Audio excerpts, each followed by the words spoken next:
Thank you. We are live now, just so everyone knows.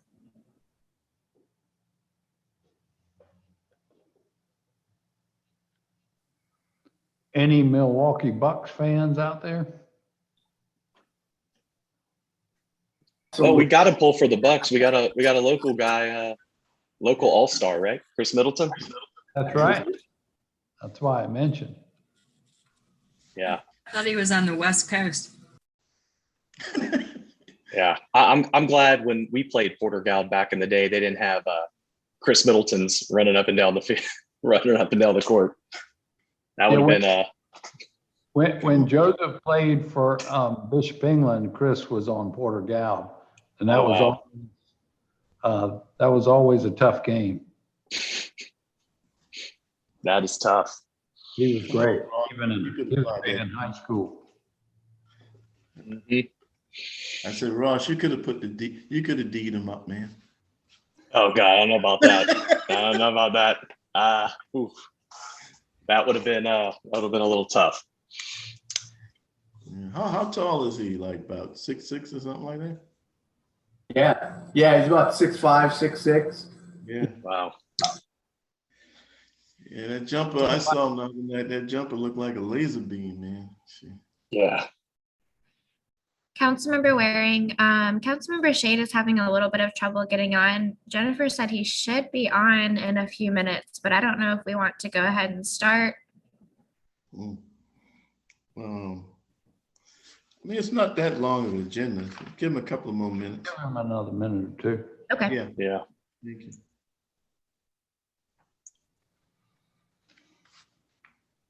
So, and I'll mention this tomorrow night at council as well, since we're honoring Raven Saunders for going to the Olympics. But I didn't know this until Joseph told me over the weekend, but when Chris finishes the series here, he'll be going to Tokyo as well, and will be playing on the USA Olympic basketball team. That's great. We got two Charlestonians at the Olympics this year that we know of. Maybe I hadn't heard of any others, but Chris is going as well. That's awesome. Yeah.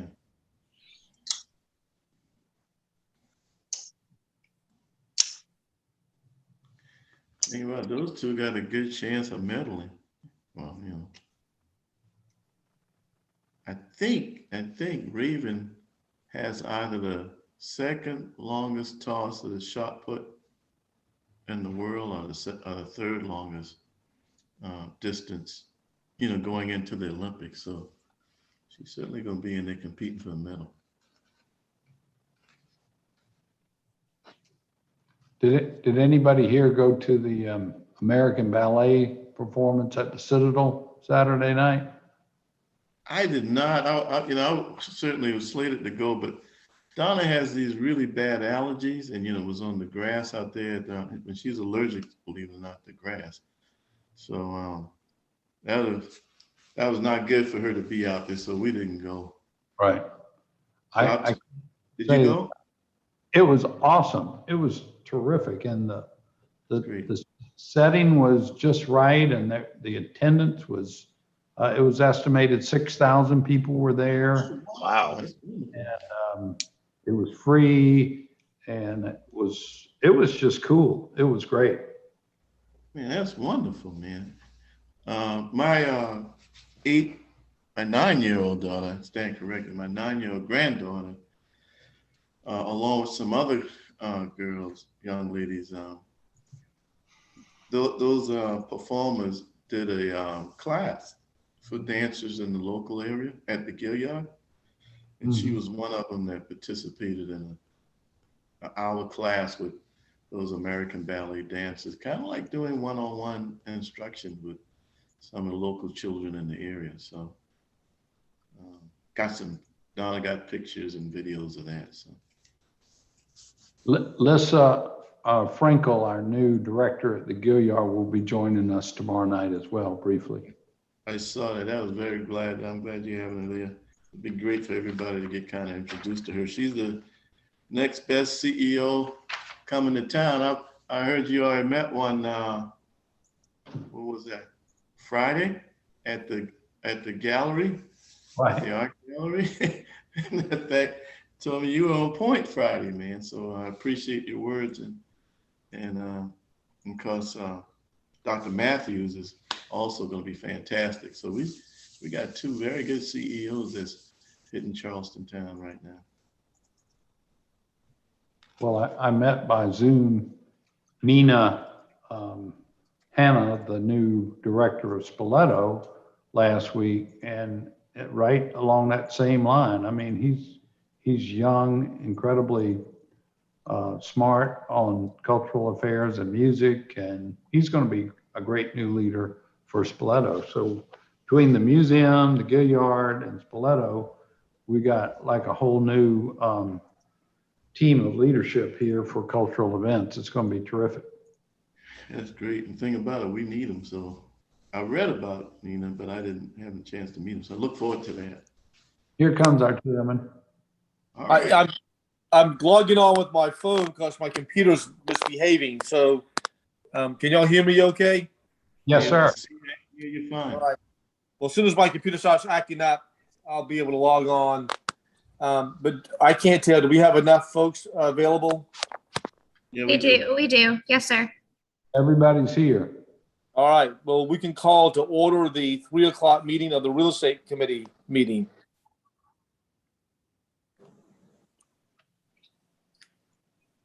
All right. Councilmember Appel, are you with us? I am. Would you care to leave us in a moment of silence or invocation, please? Sure. Let's do a moment of silence today. Thanks.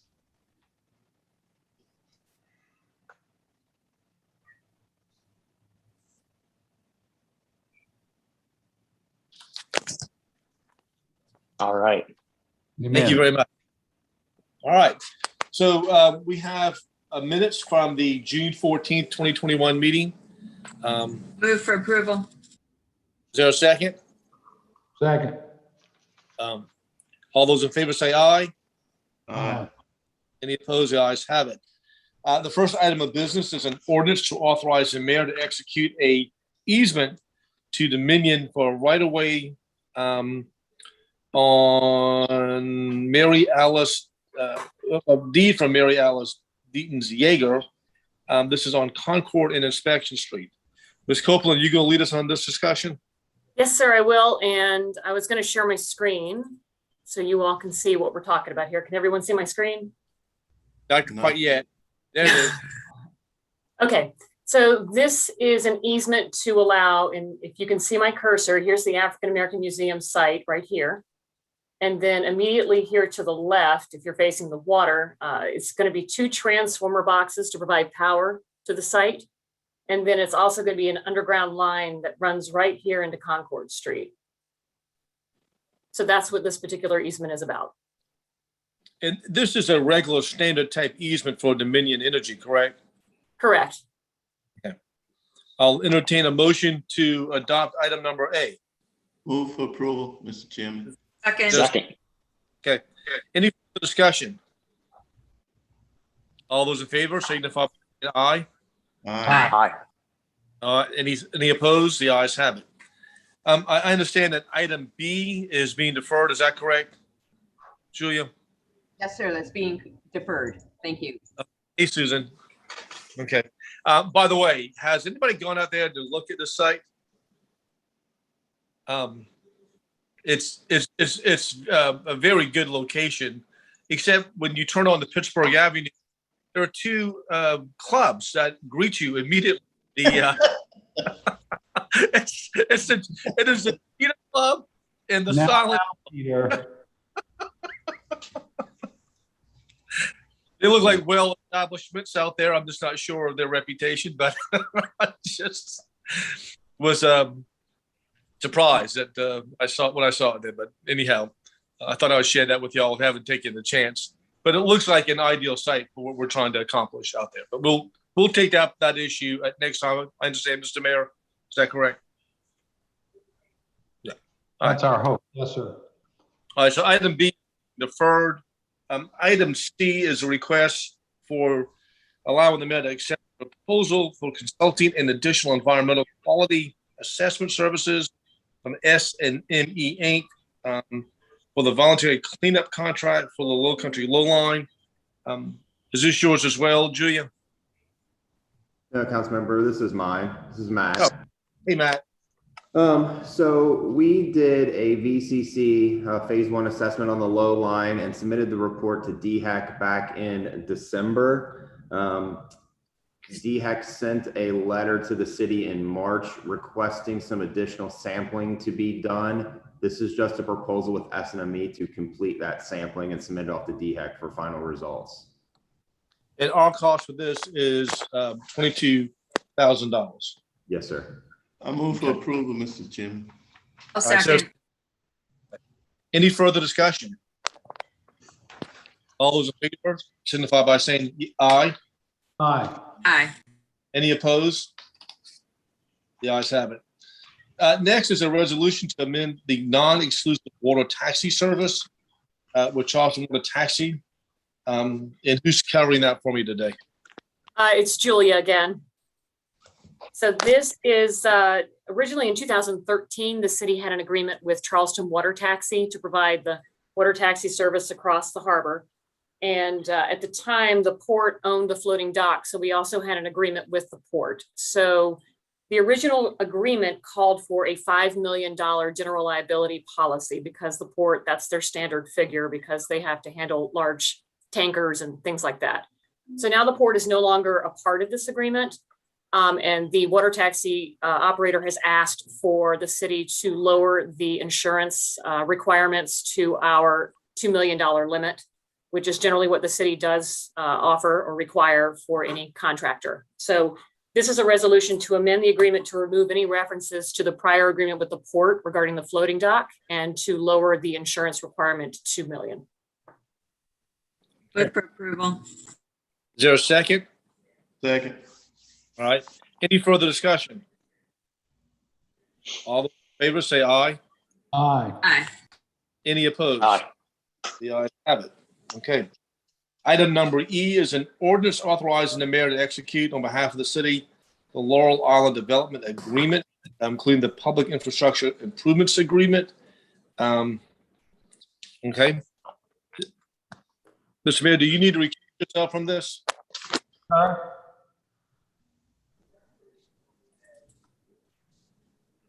Laurel Island? What was the question? You don't need to recuse yourself from anything with Laurel Island, do you? No, sir. Okay.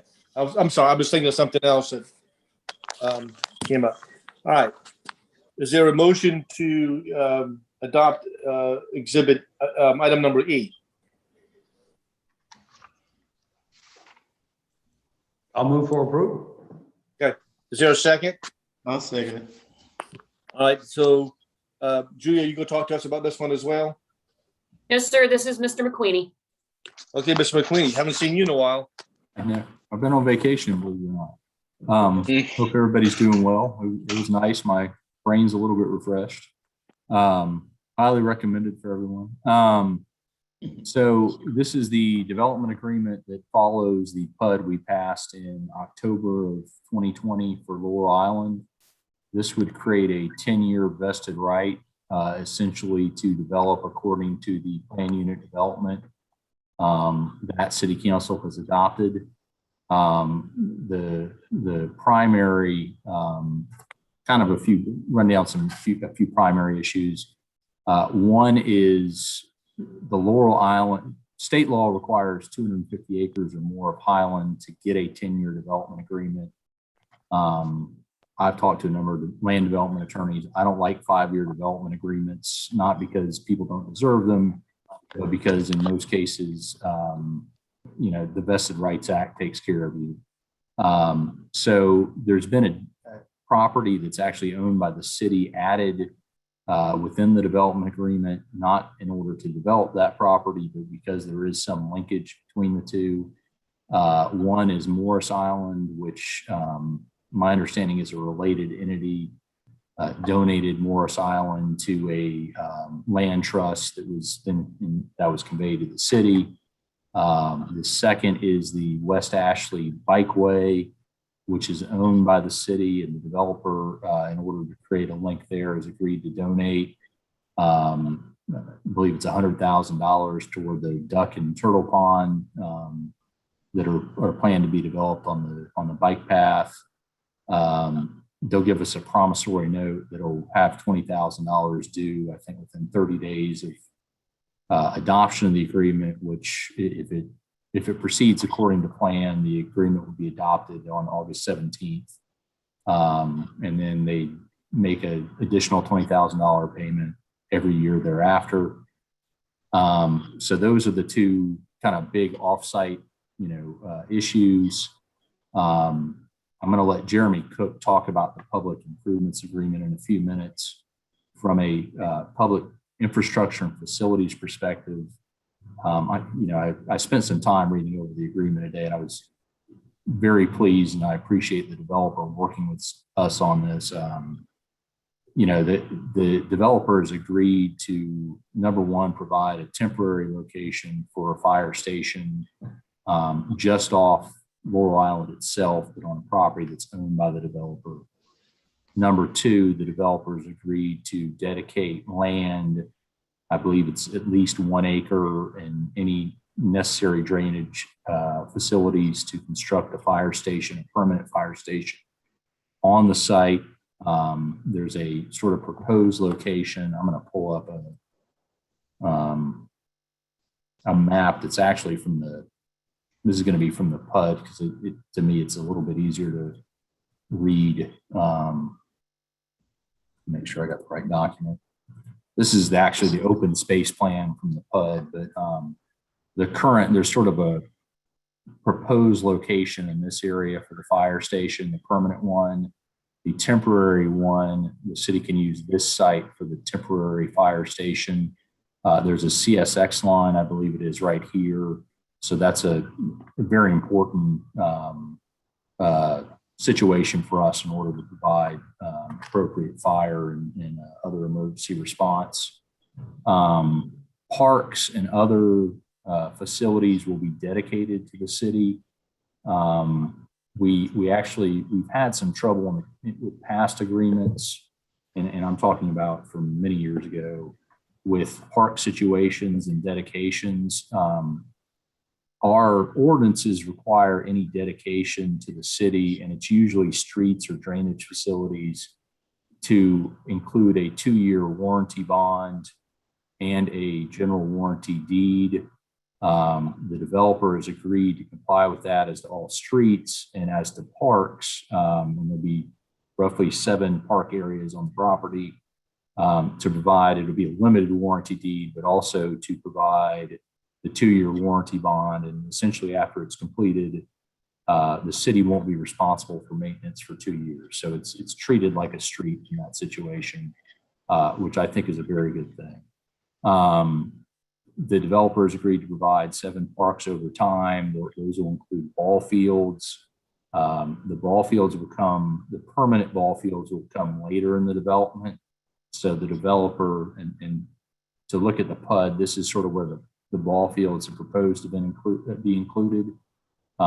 These are important to be owned by the city, but they're important not only for Laurel Island, but for off peninsula. This is my understanding from Lori and from Jason Konsberg, is it's already sort of an underserved area in terms of recreational facilities and programming availability.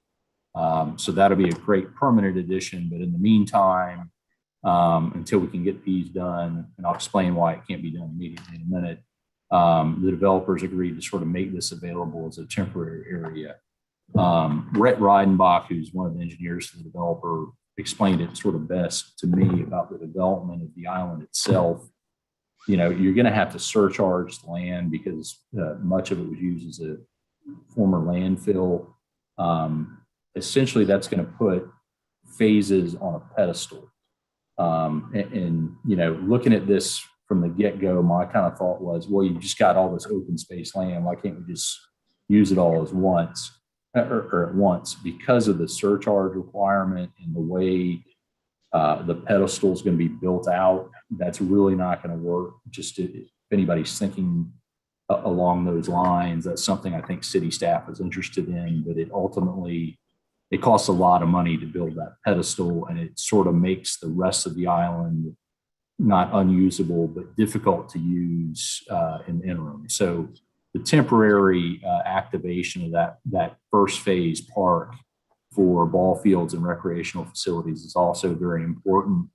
We'll talk about the PI agreement in a minute, but the primary access through phase one, which will primarily be in the southern portion of the property, will be pursuant to upgrades made to Romney Street. Phase two and the PUD requires it's a trigger of 30% of the developed area.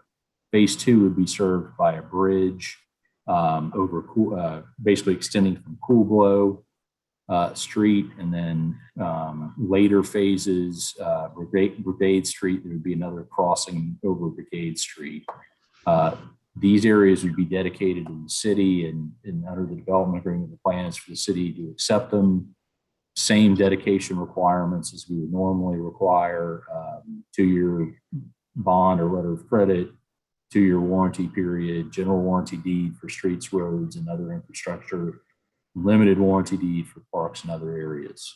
The vested rights are not really the vested rights. The ability to develop is not really changed by the development agreement. What the development agreement does is lock in the PUD for a period of time, that being 10 years. So it's really, I'm happy to go through what development is permitted under the PUD, but that's not really the purpose of this. A big component to the development agreement is the improvements agreement, which Jeremy Cook did a fantastic job in handling for the city, and I'm going to let him sort of explain that. I have read it over. I have a working understanding of what it says. My concern in trying to explain it is we live in a soundbite world, and if I use one word differently that I shouldn't have, I don't want that to create any confusion. Jeremy is much more of an expert in this than I am, but I just wanted to let you all know that I have read the improvements agreement in light of the development agreement, and they're married. They're intended to be used and integrated as one document. I'm happy to answer any questions anyone may have, or if you'd like Jeremy to do a rundown of the public infrastructure improvements agreement first. Yeah, I think that's probably a good idea. Just let Jeremy chime in, then we could open the floor with some questions. Jeremy, Yes, do you sir. know? Sure, absolutely. It's good to be with you all today. So this really follows in sync with our discussion at the last city council meeting on Morrison Yard. You'll remember at that meeting, we talked about the Morrison Drive TIF district, and the city council gave first reading approval to entering into a public infrastructure improvements agreement with Morrison Yard. So at that meeting, we talked about there's really 3 different buckets of revenues. So you have the revenues coming from the Morrison Yard itself development that was handled at the last city council meeting, and then there's 2 other buckets of TIF revenues. The first and the larger of the 2 buckets is from the development of Laurel Island itself, plus with 990 Morrison Drive. And then the third bucket would be the rest of the TIF district, mainly along Morrison Drive.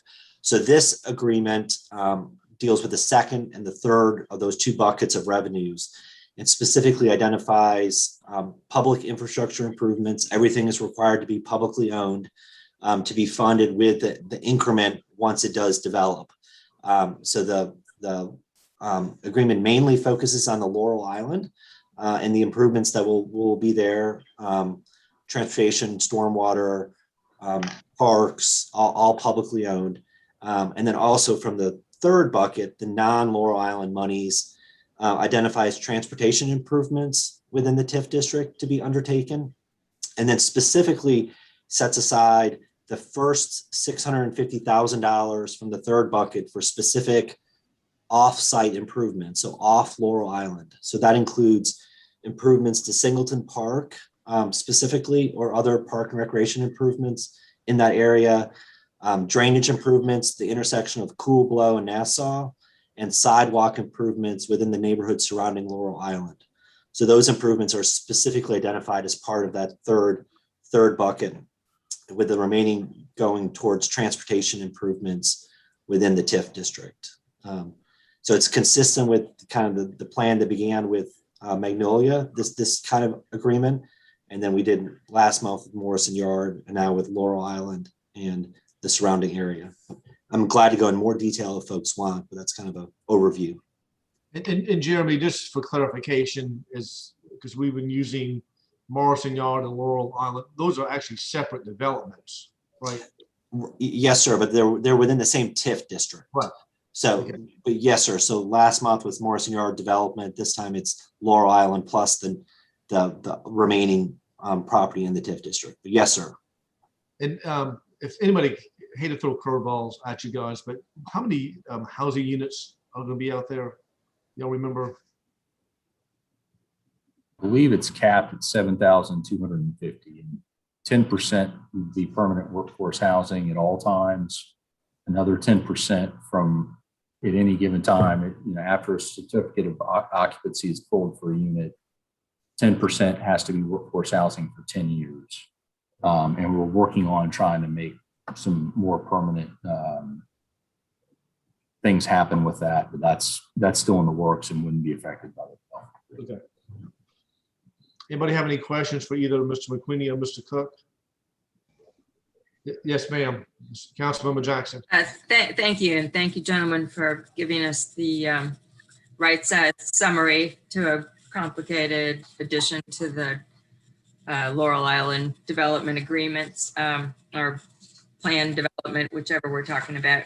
I just have a couple of, probably my own confusion. So I'm reading under on page 7, the city park property definition. Those are the pieces that the developer is required to add in to the Laurel Park scope, right, in order to satisfy whatever state legality there is.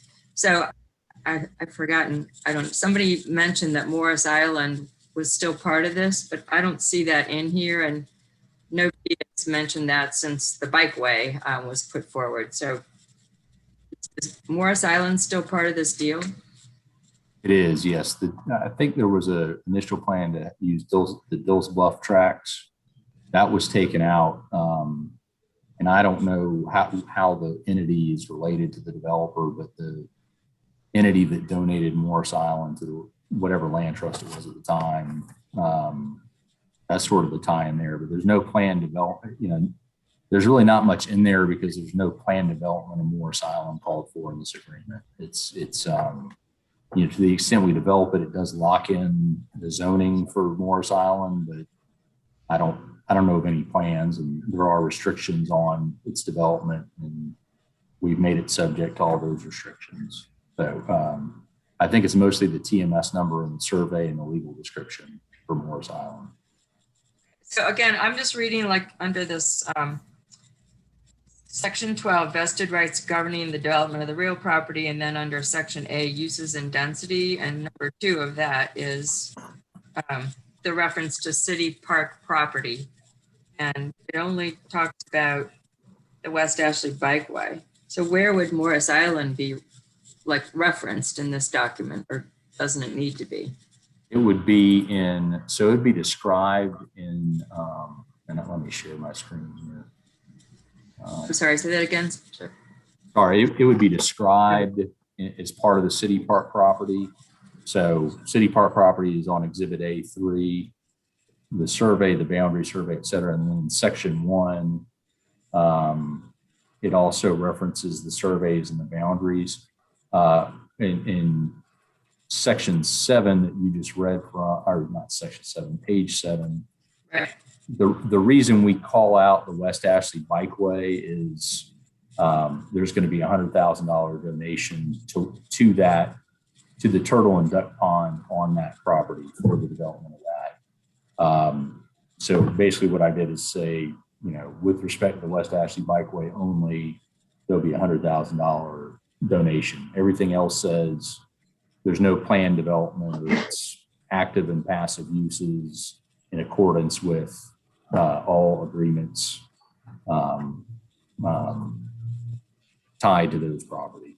Okay, all right, I get it. I appreciate that. Thanks for dwelling on that. And then then my other, ongoing, value for this whole development is the fact that we are obtaining workforce housing. I'm happy to hear you say that we're still trying to work out a more permanent arrangement with the developer team.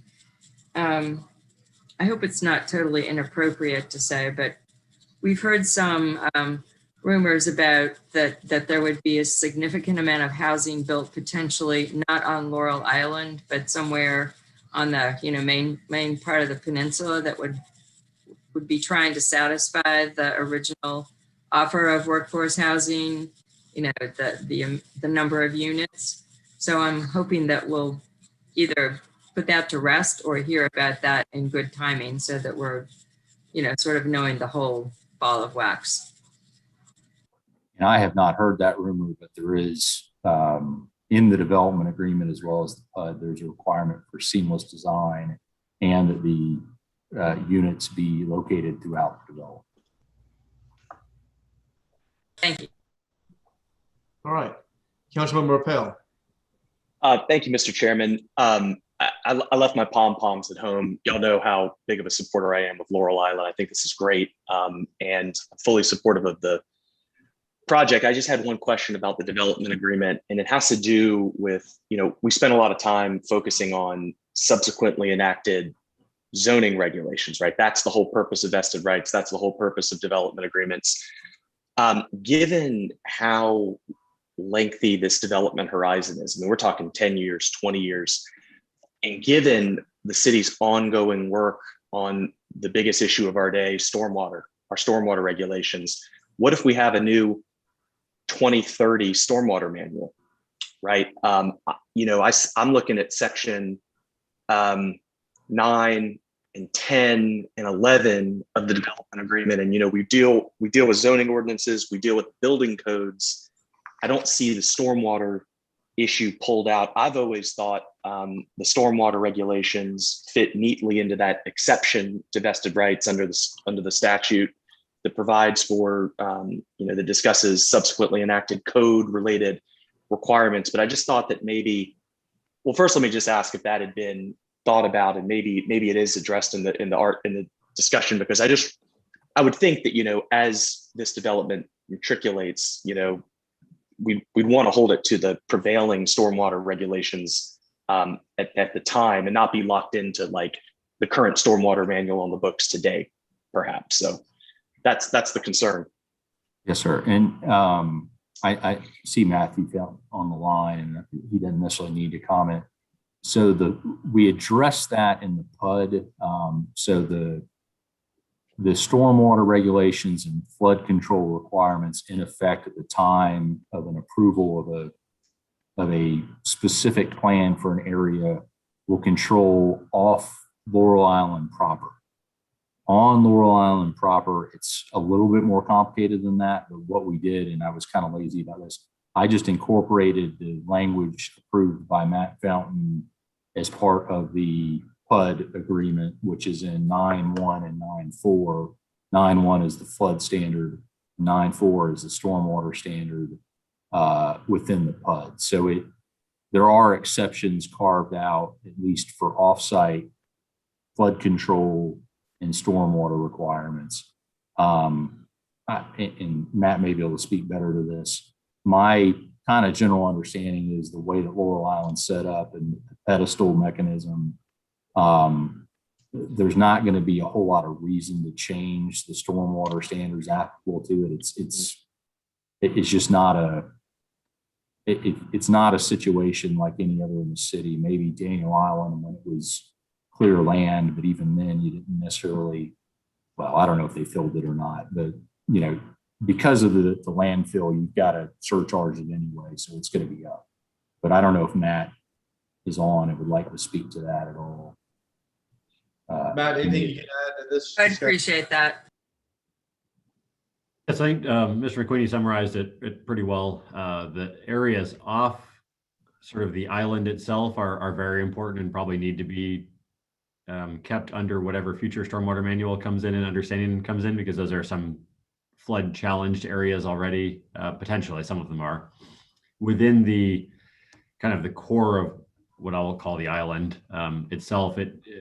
Mr. Queenie is right that that has a combination of benefits, and that one, there's no downstream discharge to receive other than the river, basically. So you're not at the same risk of a quantity perspective that you would be from a traditional Charleston development, where you're risking flooding out someone else, or either downstream or upstream of you. And then second, he's also right that similar to Daniel Island, if you have a master plan development, the only people you could flood are your own development, but we require you to have a master plan for a development that size. You'd have to be showing how you were not causing flooding within your own development site and getting that free discharge out. And then the dominant area really would be the water quality would be the biggest requirement, which is both regulated by the state as well as our current manual already. And that's likely where you'd see a lot of their actual stormwater work. So it'll be a little bit interesting in that there's certainly the potential to see very little water storage on this development as it comes in. They would mostly be trying to get that water out relatively efficiently into the river, but there would be a water quality component is where you'd see your stormwater management. State and federal laws would still, any changes to those would still be in effect as to the property. And that's sort of covered under, I think, what Matt and what Chip are telling us under 9C. So subsequent regulations kick into that. And I had that same kind of question, Councilmember Pell, when I looked at the laundry list of definitions, what was going on. And then as I'm listening to these guys talk, C kind of jumps out at us and gives us that catch-all, I think. Mm-hmm. And 9A specifically calls out flood control and stormwater. So it just refers to the development plan as the flood. So if you read section 9A, that's, yeah. This is confusing because they're both nines. But yeah.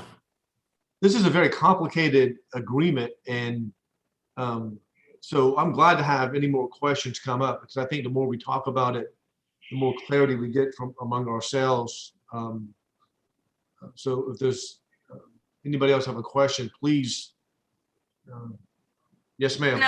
Can I just ask the process? I think I saw a notice in the newspaper Sunday or Monday that there's going to be a public hearing. So this is the re-reading approval. Is that right? This will be first reading, and Planning Commission, actually, that's already been noticed, but that'll be tomorrow. And August 17th, which is the next city council meeting, there's a 30-day notice requirement for city council notice, or the second public hearing notice. And so that ad has already been sent out. That's correct. Okay. And that's the state law process as well as our internal process. There's some flexibility on, like, city council could wait. So you could do planning commission first, then city council, or you could do city council, then planning commission. Planning commission public hearing has to be before final reading and before the public hearing under, I believe it's under state law, but also as we apply it. But first reading at city council without a public hearing can occur before or after the planning commission. Any other questions about item number E? It's been moved and second. We've had a good discussion about it. If I don't hear any more questions, I'm going to call the question. All those in favor of approving item E, signify by saying aye. Aye. Any opposed? The ayes have it. Okay.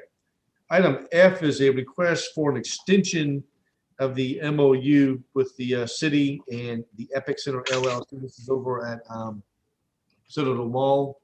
Move for approval. Is there a second? Okay. Any further discussion or questions about this? Lee, is there anything else you need to tell us about this request? Lee Bailey? Council member, I actually was not assisting with this. I don't know if Eric is on the call and can provide any additional information. I don't see Eric. We had this discussion to come up at the West Ashley Revitalization Commission meeting last week. Mr. Chairman, I think Jeremy was working on this one as well. Yeah, I can jump in, Mr. Chairman, if you'd like. Sure. So this is a follow-up to the agreement that the city entered into last year almost to the day with Epic. That agreement included a sunset provision that the public infrastructure improvements agreement needed to be finalized by the 1-year anniversary, which is coming up later this week. So the only change by this amendment is to extend that window of time to August 1st, 2022 for the developer and the city to agree to a public infrastructure improvements agreement, or this agreement just terminates automatically. So that's the only change with this amendment, is to grant it another 12 months for work on this. All right. Any further discussion? All those in favor of approving item F, signify by saying aye. Aye. Aye. Who was the motion and the second on that? I thought the mayor did and Councilmember Rappel. Is that my- Thank you. My Wi-Fi went out for a minute. Okay. That's my recollection, Bethany, but Thank you. item G is a request for approval of the bargain sale agreement between the city and Clements Ferry Properties regarding the property development called the Town at Cooper River, 1.35 acres. And who's going to lead us in this discussion? Council member, this is Lee. I can assist with this. There you are, So Lee. this I knew I saw you agreement, on one of these item agendas, so I know I have a lot of us to figure out each meeting with who's working on what. So yeah, I'm happy. I actually can assist with GH and I. Okay. On G, this is a bargain sale agreement between the city and Clements Ferry Properties LLC. This parcel is going to be the location of a new fire station. And as we all know, we really need coverage on the Canehoe Peninsula. We are purchasing the property for $150,000. We are also going to cover 50% of the costs of the construction of the main road that is going to be running through the development. There's also going to be a new stoplight that's put in at the front of the development. And if anything is needed other than a standard traffic signal, like if a mast arm signal is needed, we have agreed to cover the cost of the difference between the two. And I'm happy to answer any other questions I can about the agreement or the property. you know, I talked to some folks at the fire department about these stops, like you just mentioned, Lee, and I think that there was some opposition from the South Carolina Department of Transportation or the county when having those allowed. But so I'm glad to hear that those are some possible options for our fire department to use going and coming out of that station once it's constructed. Are there any questions for Lee? I'll entertain a motion to approve item G. I move for approval. I have a quick question. Let me get a second first. Second. All right. It's been moved and seconded. Councilmember Jackson. Thanks. Thank you, Lee. I just, reading what you've given us, we're responsible, we're paying $150,000 as a bargain sale. And then we're responsible for building a main road in from whatever road. Has anyone given any estimate, ballpark or better on what that part of the cost is going to be? It's not going to be cheap. I can tell you that. Correct. No, we have requested that the developer provide quotes so that we can be a part of that process on the front end. But I don't believe that we've received anything yet. I don't know if Edmund or Christopher may know differently, but I have not seen anything. How long is the road that we have to build? I do not know. It's not long. It's maybe a city block and a half. Does that sound right, Matt? That's correct. So originally we started this in 2019. There was an estimated cost of about $480,000 for the road. It's 4 lanes. We would be responsible for half of that, or 2 lanes, so about $240,000. We expect, obviously, since that was 2019, it's going to be a little bit more than that. For some reason, I was thinking 350 or something in that ballpark. I don't see the source of funds on this one. Is this going to come out of saved up general funds, or what's going to pay for everything? So we already have some funding. There's a variety of funding sources that have kind of been built up over time for this fire station. There's not just one in particular. There is some general fund reserves. If I remember correctly, there might be some old general obligation bond money specific for public safety. There's a few different things right now. Thank you. We need this fire station out there desperately, by the way. No, I agree. I made the motion. Because I think we actually need 2 fire stations out there, if I'm not mistaken, or upgrade on one of them. But this area is desperate need of these stations. And honestly, the 150 sounds like a pretty good price. Obviously, we got the improvements to take on it. But I'm glad to see we're making some progress. Yes, sir, Mr. Mayor. So I was just going to point out that the bargain purchase price of 150 plus the cost, our share of the road, is still well below what the market value would be for a parcel out that way these days. And even finding a piece of land that's appropriate is hard to do. But we still have a savings over what we would have paid for the land for a fire station from the get-go, if you will.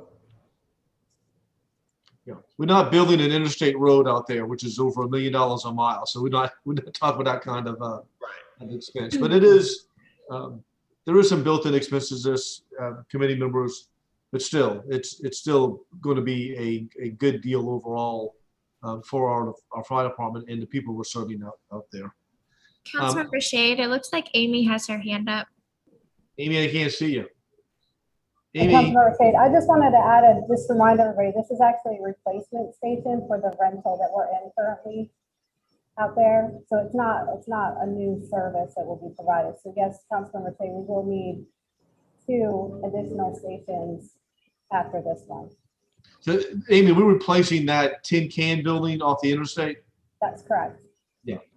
And if anybody's ever been out there, it really is just a not pleasant facility. God bless those fire personnel who occupy it. So thanks for that clarification, Amy.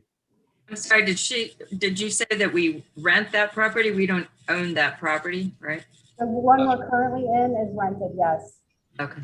So this will be a permanent replacement for them. So Mr. Chairman, just on top of all that, this will get us out of that lease payment once we build the station. Yep. Yep.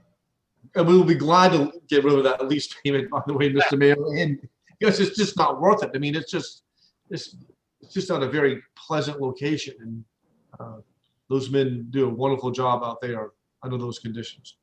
I'm gonna call the question. All those in favor of item G, say aye. Aye. Any opposed? Did we lose Councilmember Waring? I think we did. We did. He dropped off during the Laurel Island conversation. He did not call our office to let us know why. Okay. All right. I dismissed him. All right. G has been voted on, approved. Item H is request for approval of the purchase and sale agreement between the city and Howell Avenue LLC for property located on James Island at 425. Lee, you said you can handle this one as well, right? Yes, sir. And H and I are both the same. You're breaking up, Lee. It's kind of hard to hear you. Mr. Chair, can we take those together? Yeah, let me make sure Lee, as H and I are together. Yes, sir. Okay. Are y'all having a hard time hearing her as well? She's kind of broke up a little bit. Yeah, she was breaking up a little. Lee, sorry, technical difficulties today. I'm having technical difficulties today up here. I apologize. This is one of the Greenbelt grant applications that you approved earlier. Together, is that the consensus of the committee? Yes, sir. Okay. I second. Yeah. All right. All those in favor say aye. Well, we're going to discuss it to first. take them together. We're just taking them together. That's all. Yeah. Okay. All right. Go ahead. I'm sorry, Lee. I didn't mean to interrupt you. Oh, no problem. This is one of the Greenbelt grant applications that you approved for us to submit earlier in the year. It was approved. So now we are formalizing the deal in this purchase and sale agreement. I is the Greenbelt grant agreement that you have seen previously for all of the other Greenbelt projects. The purchase price is $425,000, and that amount is approved. So that will 100% be paid from Greenbelt funds, as well as the closing costs and due diligence items. Additionally, I did want to point out that the seller has requested that he be able to name the park. And so there is a provision there allowing him to do that. Okay. What's he going to name it? The Roman M. Buck Park. I'm sorry, one more time. The Roman M. Buck Park. Okay. It's I a hope person. Councilman James Allen are good with that. Any further questions for Lee? All right, all those in favor of recommending. He didn't have a motion. I'm getting ready to. All right, I'll move for approval, and then I have a question. Okay. Is there a second to the motion? Second. I thought I did that already. Yeah. All right, Councilmember Jackson. Thanks. I see that the extra 44,000 is to do the, basically work to close. So have we had an initial appraisal on this property? So Charleston County had actually had the property appraised. And so we worked off of theirs. And the appraisal came in at $536,000. So we are actually purchasing it below the appraised value. So we've already gone through that negotiation with the seller. There's no question that he will sell for this price, no matter what the new appraisal. Yes, that is correct. Any further questions? Mr. Yes, sir. Chairman, I did just want to remind everybody, maybe everyone remembers, but this is really a collaboration between us and Charleston County. Once again, not just in the purchase of the property using Greenbelt funds, but we plan to have a stormwater feature of storage on the property. The county has agreed to do a substantial portion of the work to create what will be a stormwater pond storage area, restoration of wetlands. So this is yet another case like we've been guided to do in the Dutch dialogues to create a space that serves a dual function of amenity, a park feature for our citizens, but also helps in our ongoing stormwater efforts. Excellent. Okay. Any other questions, comments, suggestions? Now, I think we have, Bethany, I got a little confused, but we have a motion and a second for We do, items yep. H and I. I'll call the questions. All those in favor of H and I, say aye. Aye. Any opposed? The ayes have it. All right.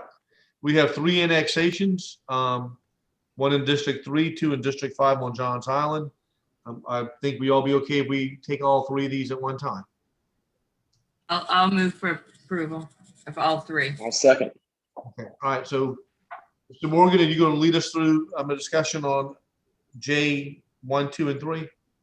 Sure, Mr. Chairman. 109 Magnolia is a residential structure there. 2710 Pine Log Lane is undeveloped property at the back of Whitney Lake. It would be an extension of the Whitney Lake development on these parcels.